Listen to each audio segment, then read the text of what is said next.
Greetings. No, I'm not going to talk like that the whole time. Don't worry. All right, bear with me. I don't really have the best equipment to work with because obviously I am not a YouTuber. I am a vet tech. So, at request, I'm going to share some ghost stories. Now, let me clarify before getting into these stories that some of them have backstories that are going to contain references to domestic violence and suicide. So if those are sensitive topics for you, then I would recommend you not watch the rest of this video. Also, maybe it's a little cliche, but I'm just going to take this opportunity to say if you or someone you know is experiencing domestic violence, please reach out for help. And if you are having any dark thoughts about hurting yourself, there are resources. Please know that these are tragedies that there's help involved. There's help available. You are not alone. Now that I have that clarified, let me get into it. So I'm going to try to stick to 2 stories, even though I have a few more, because I know I will ramble a lot. This is going to go on for quite a few minutes. But sorry, I'm having to look down at my camera and my heartthrob hair is just... Indeed. The lighting is bad because clearly I have the perfect face for radio, but I wanted to set the ambiance and I felt like my body language was necessary. So, all right, so I'll stick to 2 stories. One was when I was a child, when I was very young. The other happened when I was a young adult, just starting out in vet med. So, starting as a child. When I was roughly, I want to say 2 or 3, we moved from Delaware to Pueblo, Colorado. I don't remember Delaware. I wouldn't say I'm from Delaware. I was just born there. But I do remember Pueblo. I have very fond memories of Pueblo. I loved that area. I loved that house. I had a lot of friends during that time. It was very hard for me to move. But now I love California, but I've been here ever since, so that's a good 30 years now. But I have not really had any experiences in my childhood home from here, but I did in Pueblo. I still remember the address. It was 10 Sepulveda Drive. I loved that house. It was a nice, big, beautiful house. And I didn't know the backstory until later, so I'm going to share the backstory after I tell some of the ghost stories. So the first memory I have of something weird happening was, I don't remember how old I was, but I was outside playing in a little kiddie pool in the backyard with my brother and sister. My sister's 4 years older than I am. My brother is about 7 years older than I am. So I would say my brother was probably 10, and therefore my sister would have been like 7 or 8 in this story, so I guess I was 3 or 4 probably. We're playing in the pool, and I kind of got that sense of feeling watched. So I looked up at the upstairs window, and how do I describe this? So there was a face in the window, but it's not a face like my mug that you're looking at now. It looked like what would happen if someone put their face up against the glass and did that attractive little noise, you know what I mean? Just like a fog outline of a face. There wasn't really a real face involved. So, but I recognized it as a face, and it didn't scare me. If anything, it had kind of a mournful appearance to it. So I was looking up at this face, and I say to my siblings, hey, there's like a face in the window. I don't remember my sister's reaction, but I do remember my brother, who's ever the pragmatist. He ended up growing up to be a rocket scientist, literally, so that's the kind of guy he is. He's always going to rationalize. So he looks up at the window and says, oh, that's probably just mom watching us. And right at that moment, my mom walked out and said, "What's mom watching you?" And I pointed and said, "There's a face." And mom looked up and she saw it. No one ever said they didn't see the face. No one tried to tell me that I was crazy or anything. It just kind of was played like a non thing, which honestly, like I said, I wasn't scared of it, and it helped that everyone else saw it, that I didn't think I was imagining it. But definitely that was a moment that it felt unusual. Like, where did that face come from? So, oh, my glasses are foggy, I'm sorry. So, that was kind of my first experience. There were a lot of little things, a little weird noises, things of that nature, but nothing really stood out. There was a situation with the downstairs bathroom we were always dealing with that we kept finding what looked like a wet handprint on the mirror. I'm pretty sure everybody thought I was doing it because I'll be straight with you. Slapping my wet hand against a mirror sounds exactly like something I would do. I feel like I'd probably still do it now just to be funny, but I would clean it up afterwards because I'm not a monster. But, I think everyone at first thought it was me. But it kept happening and I kept noticing it. I just, I was little, I didn't really care. I didn't think twice about it. My mother is a very clean person. My brother, especially, is a very clean person as well. So they were constantly cleaning at it and not leaving it there until finally one day mom confronted me and said, "You need to stop doing this to the mirror." And I said, "I'm not doing that. I don't know who's doing that." So, thinking I was probably lying to protect myself, they put my hand up against the mirror. Now, my hand is a little deformed, but it wasn't at the time. That happened later in life. So admittedly, it's easier to identify my hand now that it has a weird shape. But at the time, I had a perfectly normal child's hand, but my hand was tiny compared to the mark on the mirror. And just to kind of verify, because of the fact that, well, someone's doing it, everyone in the family, even mom, put their hand up to this hand, and none of our hands even came close to matching. None at all. That continued to happen, but at that point we kind of just would clean the hand and ignore it. Or at least that's what I thought. I think there was a lot of stuff that I wasn't privy to just because I was so young. So they weren't going to be filling me in on a whole ton of stuff. They're not going to sit there like, "Hey kid, this house is haunted by a very sad ghost." And, so things did progress a little bit, but never to a point that I felt in danger. I think the only time I truly felt scared was one night my sister asked me to sleep in her room like a little girls' night sleepover, which admittedly was not my deal. It never has been. But it made my sister happy, so we painted each other's nails, and she was sitting there with her hand up. And if memory serves, which admittedly my memory rarely serves, but she made some joke about, "Oh, I look like a magician, doing tricks." And she faced her door and said, "Door open." And the door gently pushed open. Now, I'll be straight with you, the door was not slammed shut or anything like that. It was kind of propped open. We weren't sitting there with the door totally shut. So for that split second, even though we were creeped out, we had that moment of, well, maybe it's a coincidence, But, still kind of in shock, my sister had her hand up and she said, "Door close." And the door gently, shut all the way. I don't think it clicked shut, but it pulled into the full door jamb. And so one last time she says, "Door open," and the door opened all the way very slowly.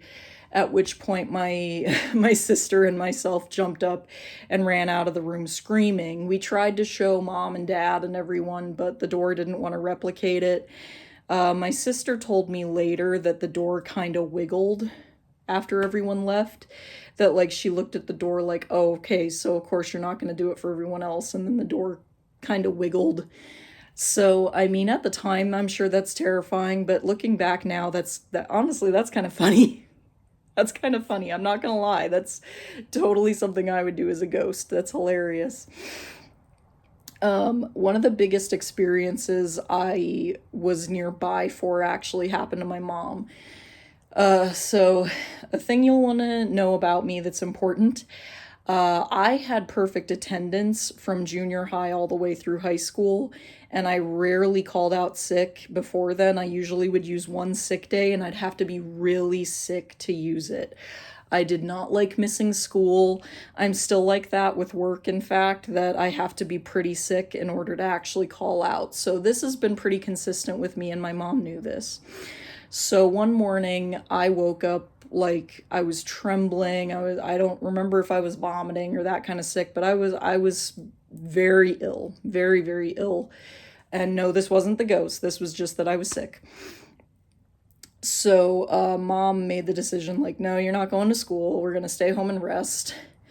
So I was on the couch, sleeping next to our dog Nicholas, our golden retriever. He was the younger of the two dogs we had. I think we only had the two pets at the time. We had Nicholas and we had Brandy, who was a Sheltie, but he was very elderly. Like, he did not move fast. He couldn't go up the stairs without being carried. And Nicholas was the young one, but he was next to me. You know, baby sick, I lay with the baby. That was the kind of dog he was. So I'm pretty sure I had Power Rangers on and was like either napping or trying to nap.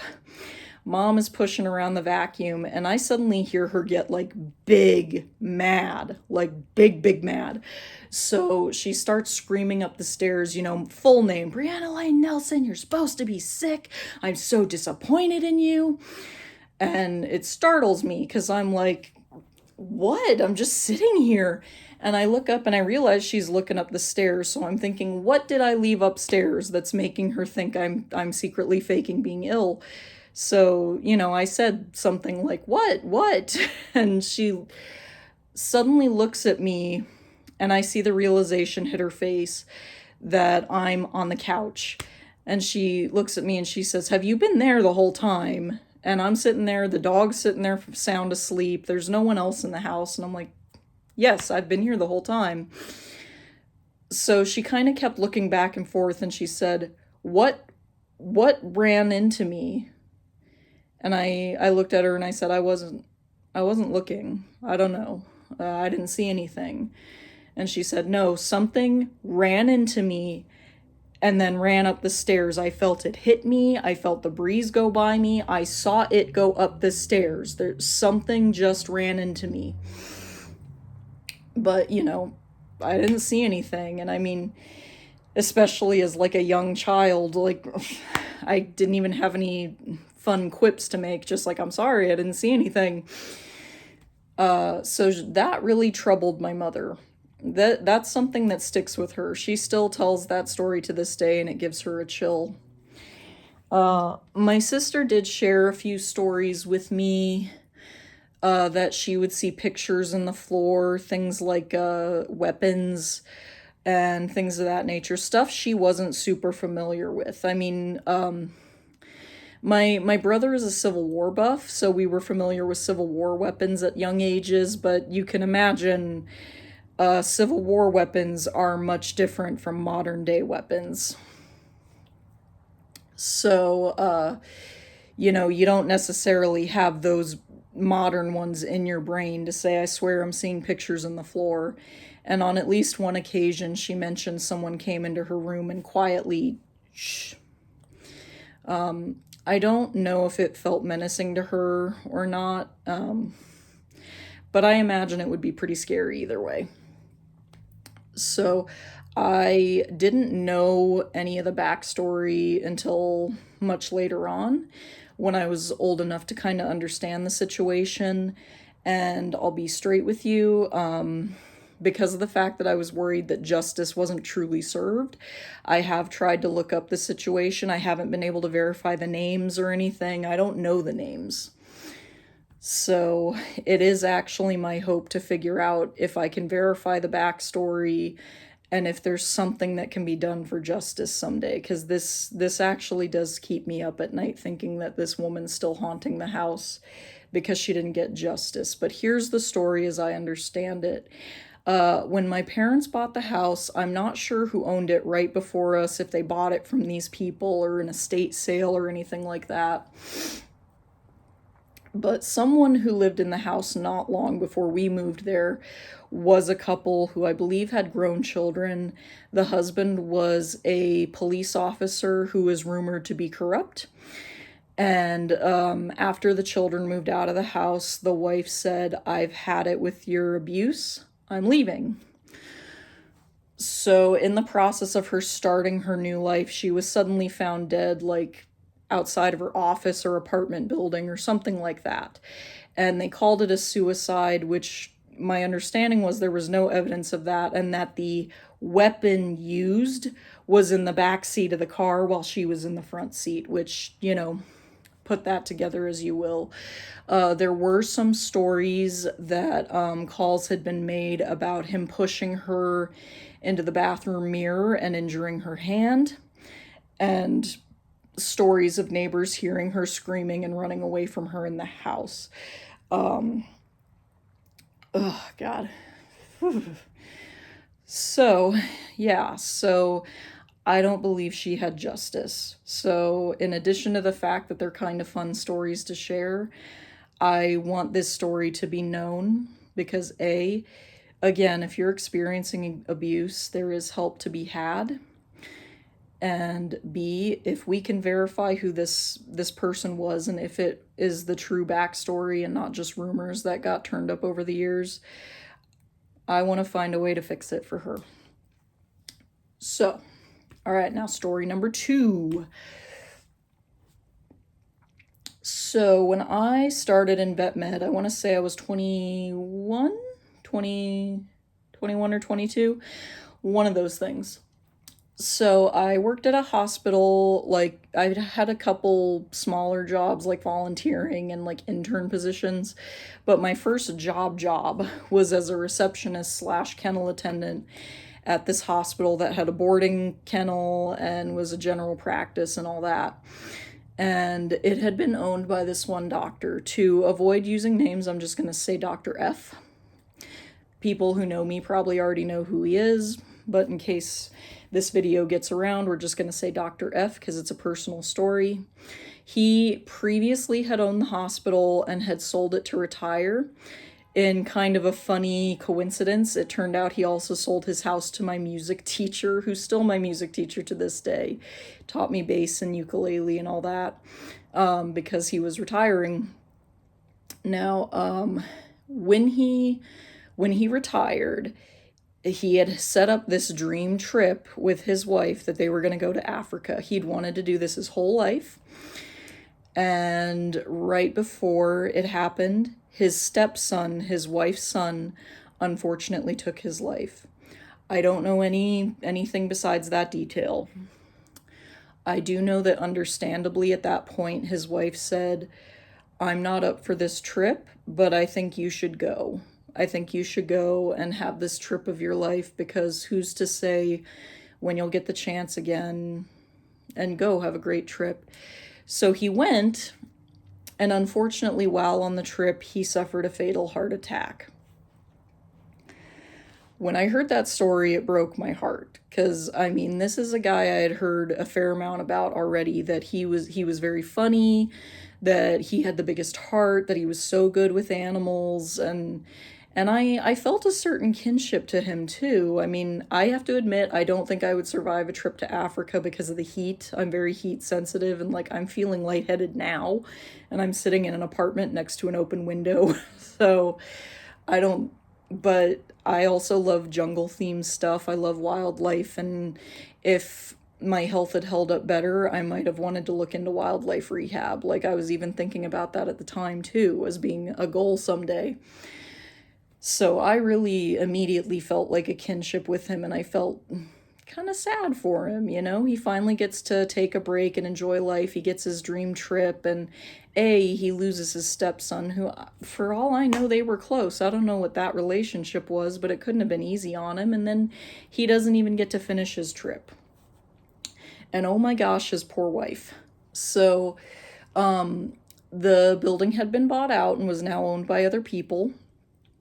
but a few people still worked there who had worked with him, so that's where I kind of got information about him.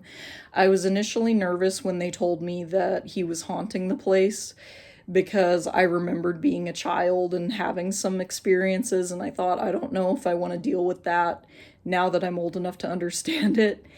But I realized one day I was walking around in reception and I said, I can't seem to find this chart. I think it might be back in the wrong place. And suddenly a chart like fell off the desk. And I turned around and that was the chart I was looking for. So, I mean, I guess we can chalk it up to a coincidence. But I felt like if that was Dr. F, then he's helping me. He's being nice. So I took it. So as time went on, they trusted me more to be there alone. Sundays, we were closed to the public, but someone still had to come in to take care of the animals for a few hours in the day, a couple hours in the morning, a couple hours in the evening. And that ended up falling to me at some point. And sometimes my parents would go with me at night just because I was still in my early 20s and they felt scared that I was going to get hurt. And particularly because I liked walking around with my headphones on listening to music, and my mom ordered me to stop doing that because she said you're going to get hurt. I didn't listen. So anyway, a lot of times though, I wasn't always wearing my headphones. Sometimes my iPod would have died or something, and I would just, go and pay attention. If it was a busy day too, I would just feel like I'm just going to have to go in and start going. So things started really small. One morning I came in and I took a moment while I was alone to acknowledge Dr. F. And I said, hi, now that we're alone, I just want to tell you my name's Brienne and I really want to be a vet tech. And I've heard a lot about you. You seem really cool. And I love working here. And I hope you don't mind sharing this space. If you ever want to like play a prank on me or even help me out, I'm okay with that. But please do not ever scare me. Please do not ever scare me. And in that moment, I felt like he agreed. I don't know how else to explain it. I just felt like he agreed. Like, okay, that sounds fair. Like he appreciated my sense of humor about saying, go ahead and play pranks. So one day I came in. It's not uncommon for me to talk to myself when I'm by myself. I'll walk around my apartment just thinking out loud, and I do that while working as well, just because I like noise. It's one of the reasons I often have my headphones in or music playing. I just like noise. So I go into the hospital and I walk into the treatment area and I put my stuff down on this little table in the middle of treatment. And I normally would have had a pen in my pocket, but I forgot to grab one that day. So I said out loud, oh, dang it, I forgot a pen. Now, I mean, that being said, it wasn't me thinking like, damn, I mean, there were pens everywhere around the hospital. It was more me bemoaning that I just didn't have my usual pen in my pocket that I liked. It was, nothing. Well, I had to go clock in, which required me to go around a wall, same room, but there was a big pharmacy wall, and I had to go around the wall to clock in on that computer. And when I came back out, there was a whole cup full of pens just upturned right next to where my stuff was. And I didn't hear that happen. I didn't hear this big crash of pens. I just walk around and it was as though someone had gently just like, hey, dork, you forgot a pen? Here's a whole bunch of pens. There's no shortage of pens. So I kind of said, haha, very funny, because I knew it was Dr. F.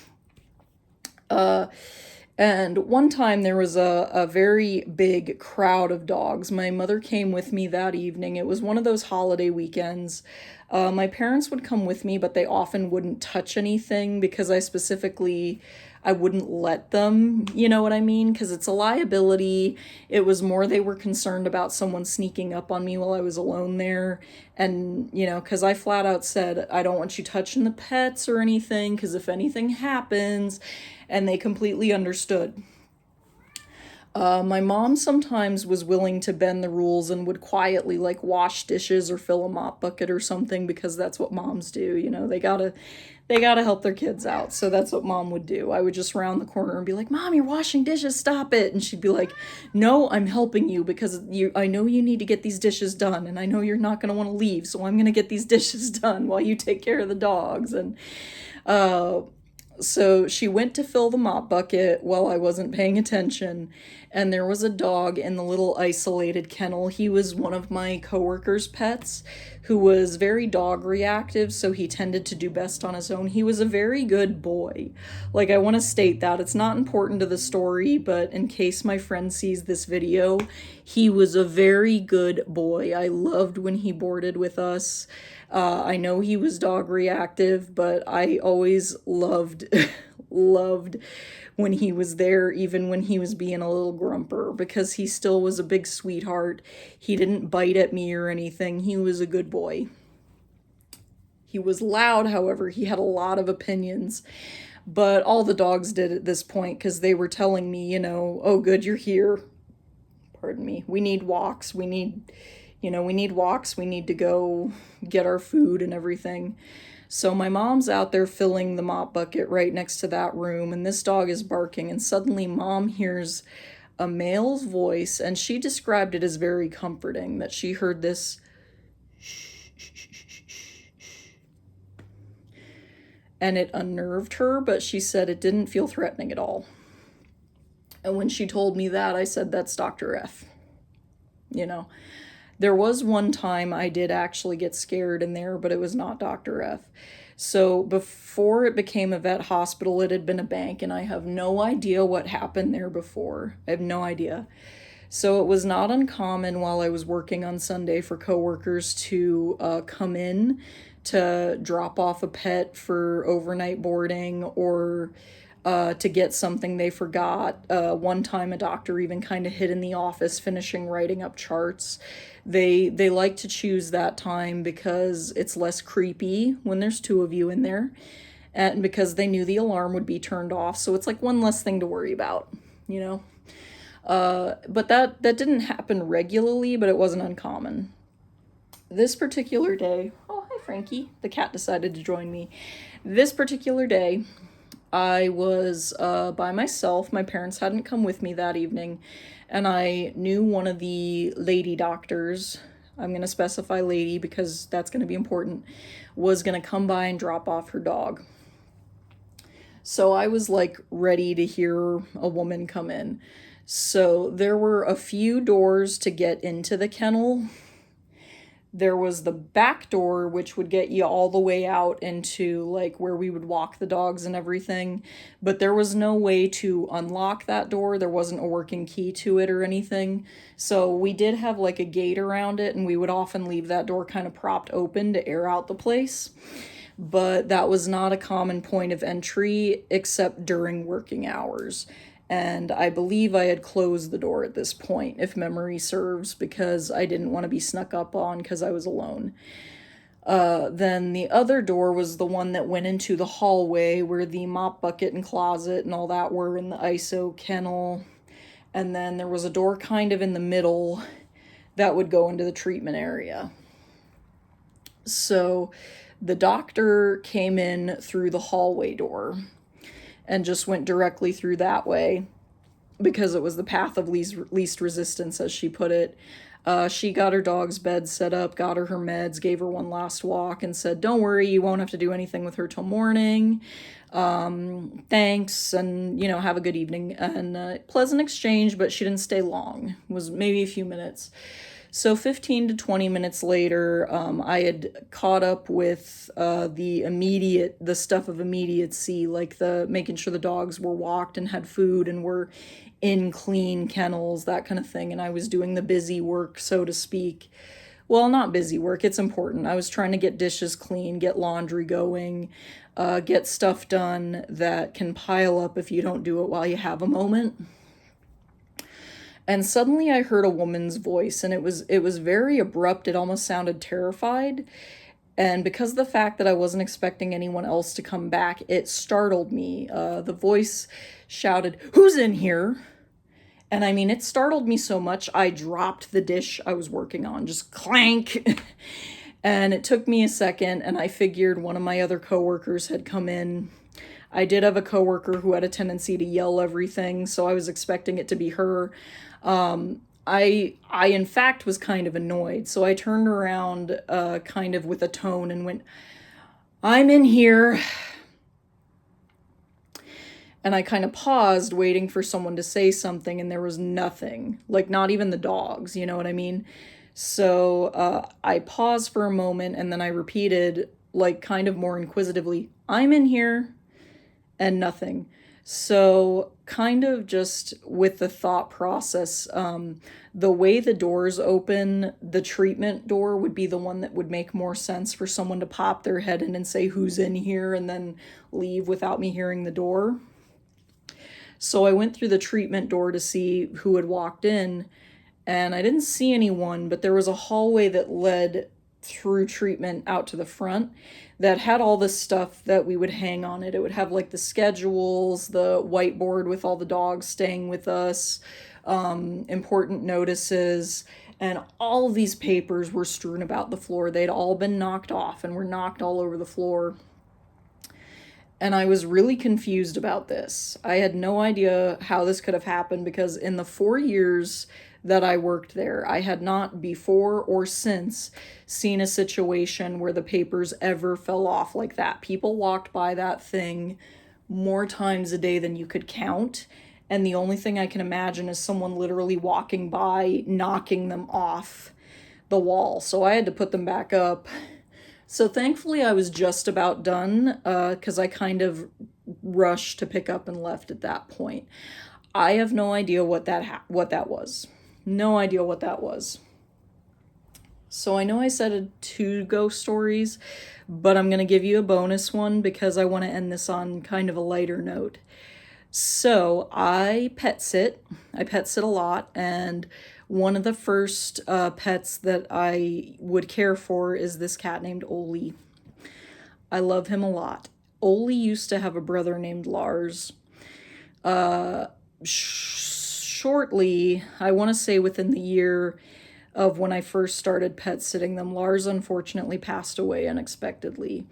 And Lars was the more social one. He was the one who would greet me at the door. He was the one who wanted to sit and cuddle with me. Oli usually would hide. He started to come out a little bit, just kind of to see, oh, who's here. But thankfully, like, he was warming up to me, but I could tell Lars was the social one. So, and being that I really loved them both, it was super sad when the next time I had to go pet sit and Lars wasn't there. To my shock, Oli greeted me at the door. Like, I opened the door and Oli's just standing there, happy to see me. He didn't go running away when he saw that I was not mom or dad. He actually was like doing the little head bonks and everything. And I was so surprised. I actually took my phone out and took a picture so I could send it to his owner because it was like, look, he came out to greet me. Oh my gosh. Later, I was showing my friend this photo, and I said, "Isn't this amazing?" And it took me a second when I realized there were 2 sets of eyes in this photo, and there were a second set of cat's eyes. So I turned to my friend and I say, "Do you see something wrong with this picture?" And she looked at it, and she didn't even take long. She said, "Yeah, there's 2 cats in the picture." And I said, "No, there's supposed to be 1 cat." And she's like, "No, I know there's supposed to be 1 cat, but you see where the eyes are." And she actually outlined and showed me that there's like a whole silhouette kind of see-through body. Now, I'm going to be honest, I know everyone wants to see that picture. I don't know what happened to it. I'm still looking for it, and if I ever find it, I'll share it with you. But I like to believe that A, Lars came out to greet me, and that B, Lars said to Oli, "Hey, you can trust this one." Well, I hope this has been entertaining since people were requesting it so much. I do kind of love doing this, but I know I'm no I'm no Mr. Ballin or Nick Crowley or anything like that, and I don't really have a ton of ghost stories to share. But you know, I'm always up for telling stories upon request, so hopefully this was worth everyone's time. Happy Halloween!